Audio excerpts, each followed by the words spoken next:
Hi everyone.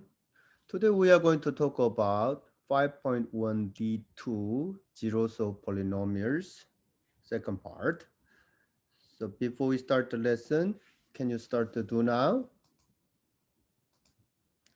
Okay, find the zeros of this function p of x equal to negative 3 x to the third power plus 6x squared minus x plus 2. So I'll give you 4 minutes. All right, let's start go over together. So this function has 4 terms and degree 3. Then how do we factor? Yeah, factor by grouping, right? So we group 2 terms each like this. Then factor each group. So if you look at the first group, when you factor out what is common? Yes, first term has a negative, so negative must come out. And 3 is a common. How about variable? X squared is a common, right? The lower degree. So negative 3x squared times x will be negative 3x cubed. And then negative 3x squared times negative 2 will be positive 6x squared. And second term, there's no common. Then just take out only negative, right? Minus is here. And then minus here in the parentheses, you change all the signs. So x minus 2. In front of parentheses, if you don't see any number, then make sure that you still have, is same with you have 1 here, right? 1 times of this, not 0. So you should be careful. So both groups has a common as x minus 2. So you take it out as a factor, x minus 2. And then in the second factor, you write down the rest, negative 3x squared and minus 1. So negative 3x squared minus 1 is a quadratic equation. You should decide if it is factorable or not, right? But both of them has a negative. If you factor out negative outside, then it will be 3x squared plus 1. If it is sum plus, you couldn't factor, right? So if you know that if both of them has the same sign, then you cannot factor. So 3x negative 3x squared minus 1 is not factorable. So then we are done with the factoring. Then what do you do to find the zeros? You set each vector equal to 0, right? Like this. X minus 2 equal to 0, and negative 3x squared minus 1 equal to 0, and solve for x. From here, you know, you easily get it, x equal to 2.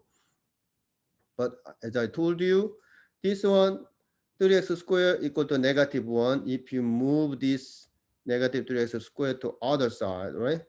Then divided by 3 both sides, negative 1 over 3.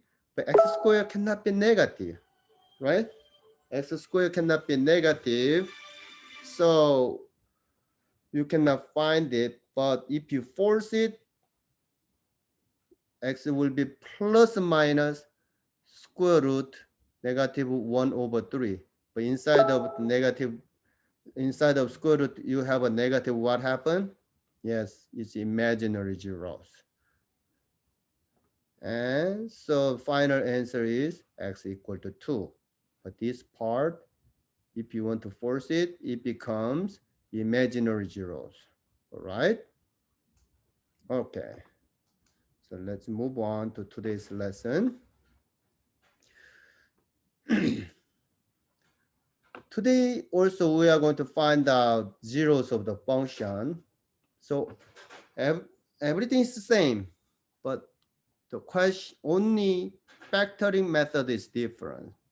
So today we'll focus on substitution method when you factor. So you already know how to substitution, just so we review it and then find the zeros again. All right. So this one, if you look at the function p of x, and look at this 2 times x to the fourth power plus x squared minus 3. What do you notice? Yes, each exponent, exponent of the highest degree is 4. This is twice of the exponent in the middle term, right? So this is twice of the middle term. Then what do you do? Yes, we use substitution method. That's what we learned when we do the factoring.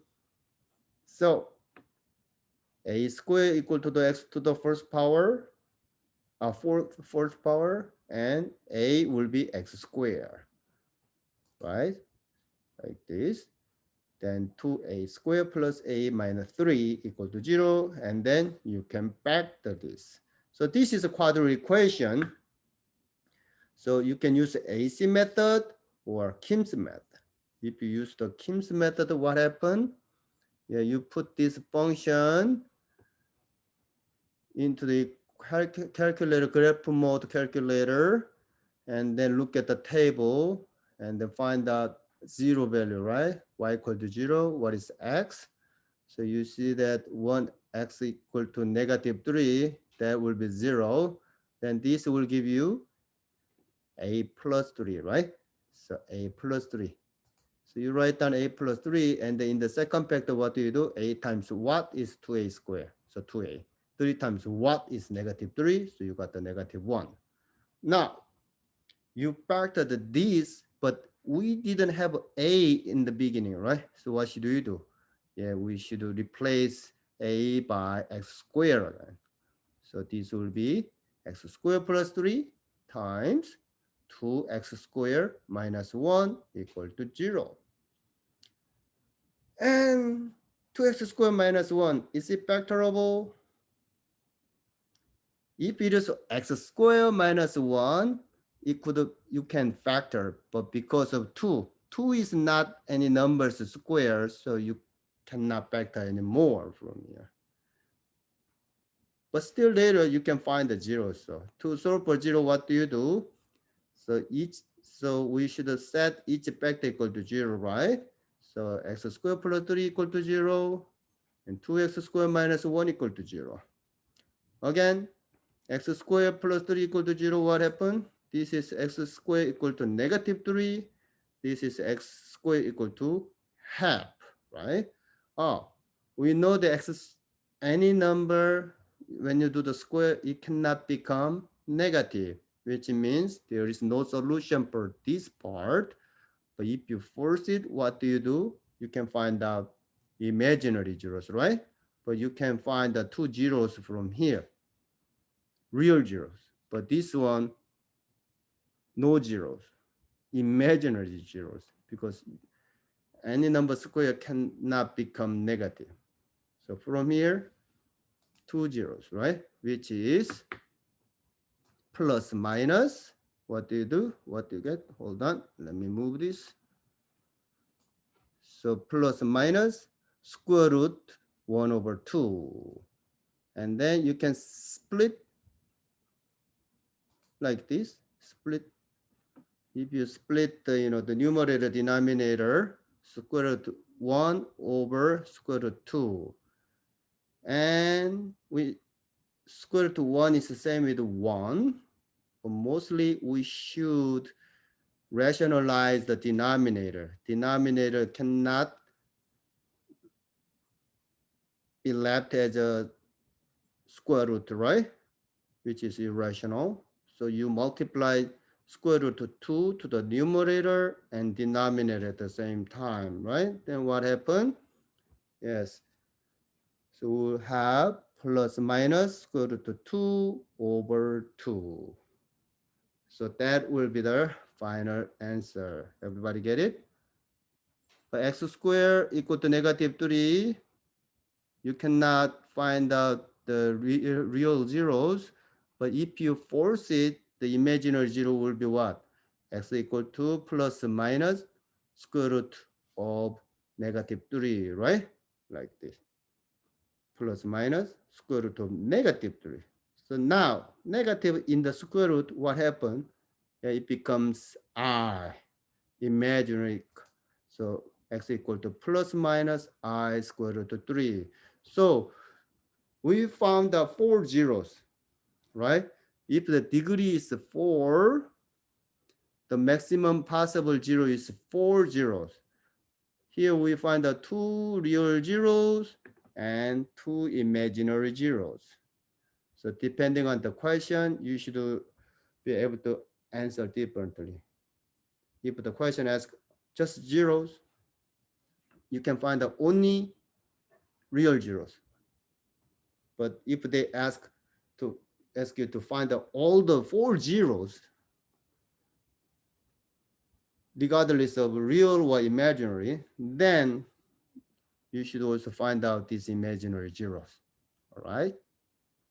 So that's it. Now, if you look at this is error analysis. Veronica did wrong in finding zeros, so function KO backs. Can you identify the mistakes and then correct the answers? So if you see the first step, because the highest degree is 4, is twice of the exponent of second term. So we use substitution, right? So a will be x squared. It's not a2. A squared is equal to x to the fourth power. Then substitute to the original function. So a squared minus 5a plus 4 equal to 0. If you factor it, this is a minus 4, a minus 1 equal to 0. So far, so good. And then what do? Yeah, you replace a by x squared. So x squared minus 4, x squared minus 1 equal to 0. So far, no problem. And then is it factorable? This is also factorable. So how do you factor? X squared minus 2 squared, right? Difference of squares is a minus b, a plus b form. So x minus 2, x plus 2, x minus 1, x plus 1 equal to 0, right? But it was x minus 2 is both, so this step is wrong. So you should say x minus 2, x plus 2, x minus 1, x plus 1, right? Then answer will be different also. But depending on this, based on this, answer is the same. Step 5 is the same. I mean, the step 5 is correct, but because step 4 was wrong, the answer will be different. So it will be like this, right? So x minus 2, x plus 2, x minus 1, x plus 1. If you find out the zeros from each factor, x minus 2 equal to 0, give you 2. This one give you negative 2. This one give you positive 1. This factor give you negative 1. All right? Everybody understand? Then we will stop here.